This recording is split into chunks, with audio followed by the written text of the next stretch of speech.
સારંગપુરથી રાયપુર તરફ જવાના રોડ પર જામનગર ટ્રાન્સપોર્ટની સામે 45 વર્ષ જૂના 2 માળના મકાનની દિવાલ ધરાશાયી થવાની ઘટના બની હતી।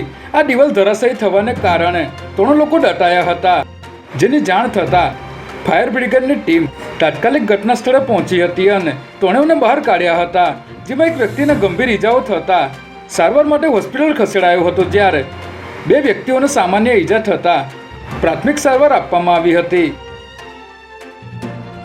રાજકોટમાં થયેલ અગ્નિકાંડ બાદ અમદાવાદ મ્યુનિસિપલ કોર્પોરેશને શહેરમાં મિલકતના બાંધકામની રજા ચિઠ્ઠી, વપરાશ પરવાનગી, જૂના બાંધકામની સ્ટ્રક્ચર સ્ટેબિલિટી અને ફાયર એનઓસી લેવા નાગરિકોને જાણ કરી છે।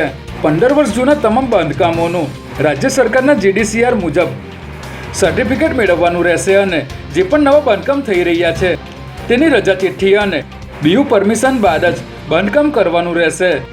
કોર્પોરેશન દ્વારા અમદાવાદ શહેરમાં 7500થી પણ વધુ મિલકતો ભયજનક જાહેર કરવામાં આવી છે।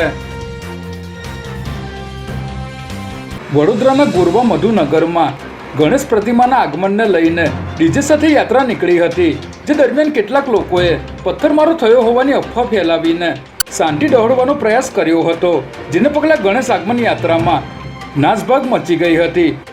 પોલીસે હાલ અંગે માહિતી આપતા જણાવ્યું હતું કે યાત્રા દરમિયાન કેટલાક લોકોએ પથ્થરમારો થયો હોવાની ખોટી અફવા ફેલાવી હતી, જેને પગલે સ્થાનિક પોલીસે અફવા ફેલાવનાર 3 વ્યક્તિની અટકાયત કરીને પૂછપરછ હાથ ધરી છે।